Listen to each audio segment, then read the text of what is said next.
A gente vai estar falando hoje um pouco sobre pentecostalismo, tá?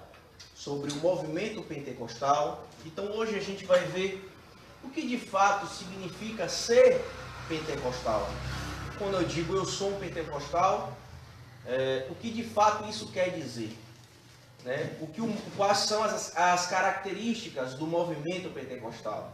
A gente vai ver um pouquinho aqui sobre a origem, sobre as características, sobre a teologia pentecostal, sobre as crenças pentecostal e como de fato é ser uma igreja pentecostal. Nós somos uma igreja pentecostal.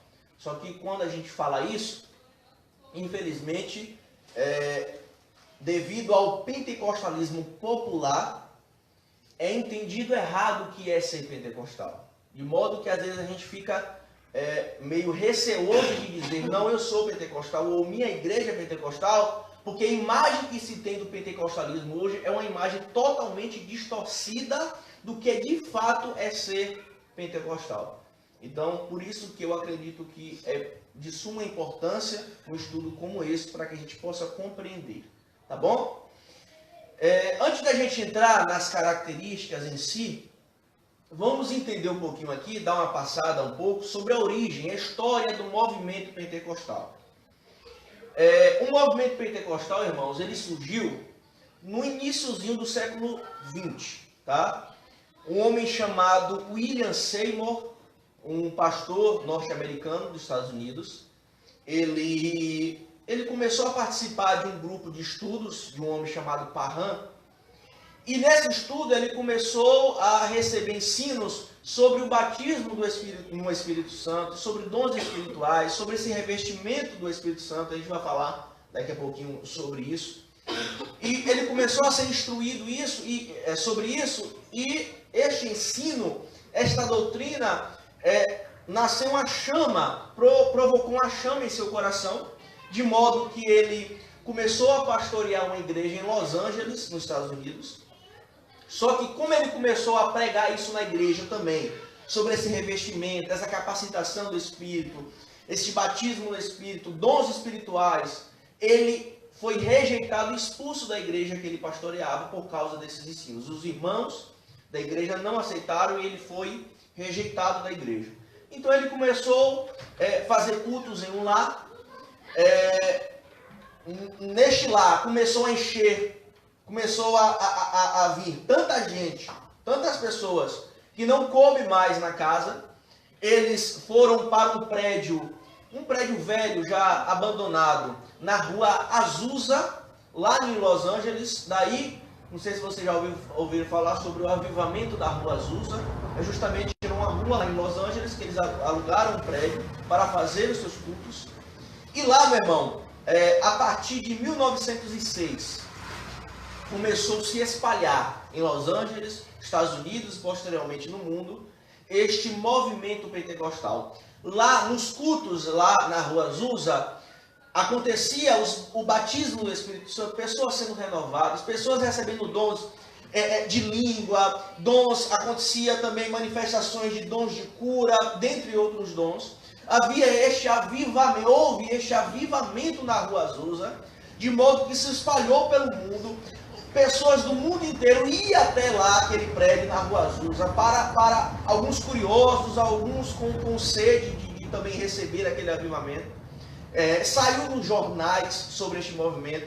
Claro, alguns falavam bem, outros chamavam de seita, aquele novo movimento, novo por partes, né? Porque, claro, irmãos, que este movimento chamado pentecostal, ele bebeu de outros movimentos, de outras fontes que vinham acontecendo, né? Mas o movimento chamado pentecostalismo nasceu aqui. A partir do século XX, no início do século XX, lá na rua Azusa, este avivamento começou a tomar forma e a crescer, e pessoas saíam de seu ministério para ir participar deste ministério, e ali surgiu o movimento pentecostal, tá bom? Este homem, esse pastor William Seymour, ele era um negro. E por que eu digo ele era um negro? Porque na época dele, ele vivia um grande preconceito racial. inclusive às vezes até dentro da igreja, né? Este grupo que ele participou de Parham, ele não ficava na sala junto com os outros alunos brancos, ele ficava no corredor, porque havia muito preconceito, muita segregação racial. Então você pega um período desse, né, que o negro era bastante rejeitado, e ele se torna, um homem negro se torna um grande líder de um movimento pentecostal que tomou todo os Estados Unidos e movimentou o mundo. Você vê qual foi o impacto da época, né? Como foi o choque da época através deste homem chamado William Seymour, tá bom? Então, o movimento pentecostal nasceu, então, ali na Rua Azusa. O movimento chamado pentecostalismo nasce ali em 1900, a partir de 1906 ali, já começou a acontecer os cultos na Rua Azusa e começou a crescer um movimento. Ok, irmãos? Outra coisa que a gente precisa compreender, antes de a gente entrar aqui nas características, é que o movimento pentecostal, ao longo dos anos, ela foi desembocando em outros movimentos, em outras ramificações, a partir deste que nós falamos agora. Há pelo menos 3 ondas, chamadas 3 ondas do pentecostalismo. A primeira onda do pentecostalismo é chamada de pentecostalismo clássico, que é esse que a gente acabou de falar, que surgiu aqui na Rua Azusa, através deste homem chamado William Seymour. É chamado de pentecostalismo clássico. O foco principal deste movimento era o dom de línguas, né? A maioria deles criam que a evidência inicial do batismo no Espírito Santo era o falar em línguas. De modo que se uma pessoa não falava em línguas, eles não criam, a maioria não criam que essa pessoa era batizada no Espírito Santo. Não todos, ok? Nós aqui estamos inseridos, a igreja aqui está inserida neste movimento pentecostal clássico. Só que nem a igreja tem esta visão oficial, nem eu particularmente, que o dom de línguas é a única evidência do batismo no Espírito Santo. Eu creio que ela é uma das, o ministério crê assim também. Daqui a pouco a gente vai falar mais sobre isso. Mas a priori é isso. O próprio William Seymour, ele não cria que o dom de línguas era a única evidência do batismo no Espírito Santo, ok? Mas o foco principal do pentecostalismo clássico era o dom de línguas. Esta renovação, a santificação através desta renovação e o dom de línguas. A segunda, chamada segunda onda, ela surgiu aí na década de 60, a partir da década de 60. É chamado de renovação carismática. O que é que aconteceu? Houve uma renovação carismática, essa expressão carismática tem a ver com carisma. Carisma são dons.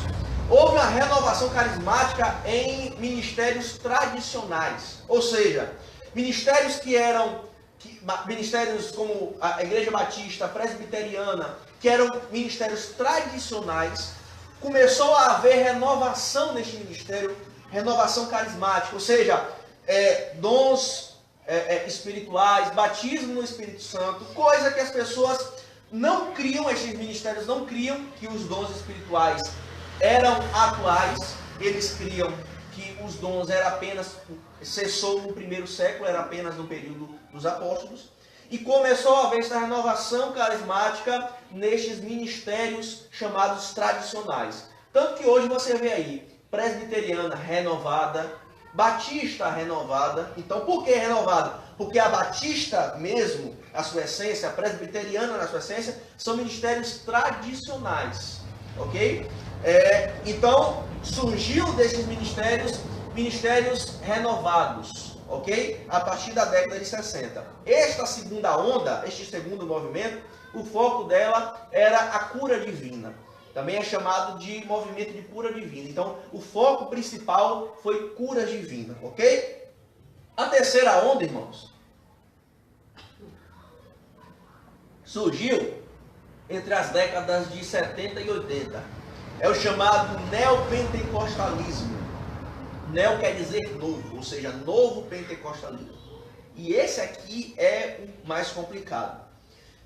Igrejas que surgiu neste movimento neopentecostal é a bem conhecida Igreja Universal, Internacional da Graça, Mundial. São igrejas que estão inseridas neste movimento neopentecostal. Quais eram os focos do movimento neopentecostal? Teologia da prosperidade, né? Se você é crente, você não pode sofrer, você não pode ter doença, você não pode ficar desempregado, né? Você tem que ser rico, dê um valor para Deus e Deus lhe dará 100 vezes mais, esse tipo de coisa.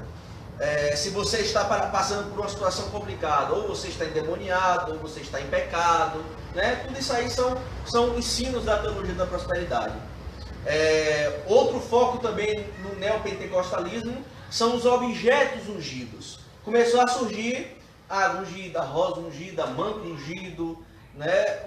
Vassoura ungida, todo esse tipo de coisa que a gente conhece, que a gente vê na televisão, que a gente vê aí em certas igrejas, surge neste movimento neopentecostal, ok? Uma outra característica deste movimento foi a judaização do cristianismo. O que é isso? Começou a ser inserida na igreja símbolos judaicos. Aí você vê bandeira de Israel, toca chofar no culto, uso daquele chapéuzinho chamado kippá, uso de talit, aquela manta de oração, né? Entrada de arca da aliança, e disso aí para pior, né? Começou a ser inserida. Então o cristianismo começou a ser judaizado, elementos do judaísmo começaram a ser introduzidos no cristianismo, e é o que acontece nesse movimento neopentecostal. Então, o movimento neopentecostal, irmãos, é o pentecostalismo extremado, né? E a gente sabe que a gente precisa manter o equilíbrio. O neopentecostalismo é o pentecostalismo extremado, né? Você vê cultos de branco, não sei se vocês já viram cultos de portas fechadas, de branco, todo mundo descalço. E você vê alguns vídeos, irmãos, eu já vi, que se você colocar um culto numa igreja dessa e um ritual do candomblé, você não sabe a diferença. Eu participei de um culto assim. Participou, né? Candomblé, você não sabe. Por quê? Descalço e todo mundo de branco. Isso, todo mundo de branco. Então, toque de instrumentos mesmo do candomblé. Você não sabe a diferença. Então, é um pentecostalismo extremado. É emocionalismo à flor da pele, né? Tudo espiritualiza tudo. Tudo é Deus, tudo é espiritual. Né? Um bocado de visão, tudo é na base da visão, tudo na base da profecia, tudo na base da revelação, né? Tudo Deus me revelou, tudo eu tive um sonho. Então é um pentecostalismo extremado, e a gente vê muito isso por aí. Então o movimento pentecostal ele é repartido basicamente nesses três movimentos, ou nestas três ondas. Nós nos encaixamos no primeiro movimento que surgiu, chamado pentecostalismo clássico, ok? Dito isto, irmãos, é só um apanhado geral aqui sobre a origem, para a gente compreender um pouco. Vamos às características de uma igreja pentecostal, né? Eu acredito aqui que é o ponto aqui principal para a gente compreender. Primeira característica, irmãos. Primeira característica de uma igreja pentecostal. Ela tem como modelo a igreja de Atos. Esse é o primeiro ponto. A igreja chamada pentecostal, ela tem como modelo, como parâmetro, como exemplo, a igreja de Atos. A gente vai ler alguns textos aqui, tá? Mas o principal vocês conhecem de Atos 2, né? O derramamento do Espírito. Então, nós como pentecostais, como igreja pentecostal, nós cremos que a igreja de Atos, a partir de Atos 2, é um modelo para nós. O que é que os não pentecostais, ou não carismáticos, ou tradicionais creem? Que não é um modelo. Aquilo aconteceu naquela época, por causa de necessidades, de contexto daquela época, e nós não temos aquilo como modelo mais. Serviu para aquela época. Nós não cremos assim. Nós cremos que, a partir de Atos 2, surge um modelo para a igreja que nós estamos inseridos neste modelo da igreja que surgiu, aí está o nome, surgiu na festa de Pentecostes. Era uma festa 50 dias após a Páscoa, por isso Penta, 50 dias a partir da festa da Páscoa. Atos 2, a Bíblia diz que eles estavam reunidos no mesmo lugar, cerca de 120 pessoas, veio sobre eles um som como de um vento, encheu toda a casa, as pessoas falavam em línguas. Por isso que o movimento do século XX ficou conhecido como pentecostal. Porque ele tomou como base este evento lá de Atos 2, que foi na festa de Pentecostes, ok? Então, o termo pentecostal em si não quer dizer nada, não tem um significado de movimento, de dom espiritual, não. É porque surgiu, a igreja foi batizada, os primeiros crentes foram batizados na festa de Pentecostes. Por isso que surgiu, se cunhou o termo aí, pentecostais ou pentecostalismo, ok? Ou seja, irmãos, nós, assim como a igreja de Atos 2, a partir de Atos 2, nós vivemos a promessa de Deus. Como assim, presbítero? Abra sua Bíblia aí no livro de Joel, livro do profeta Joel.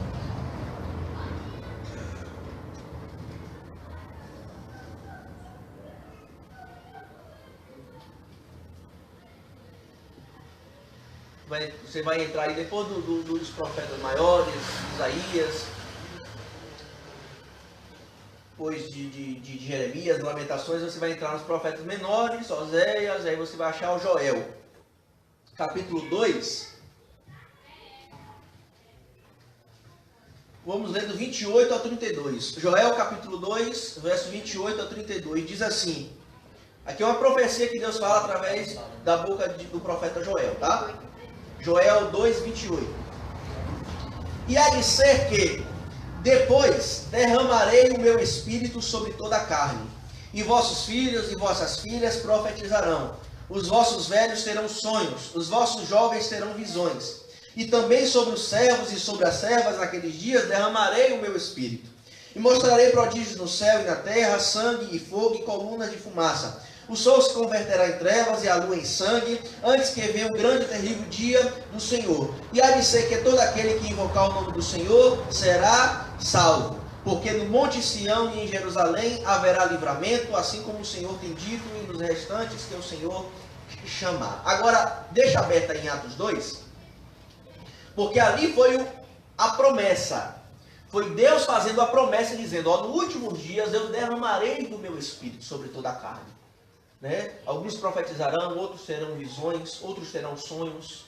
Haverá prodígios, haverá sinais. Aqui é a promessa.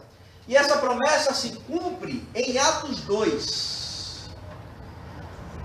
Atos 2, capítulo 1, versículo 1. Cumprindo-se o dia de Pentecostes, estavam todos reunidos no mesmo lugar. E de repente veio do céu um som, como de um vento, veemente, impetuoso, encheu toda a casa em que estavam sentados.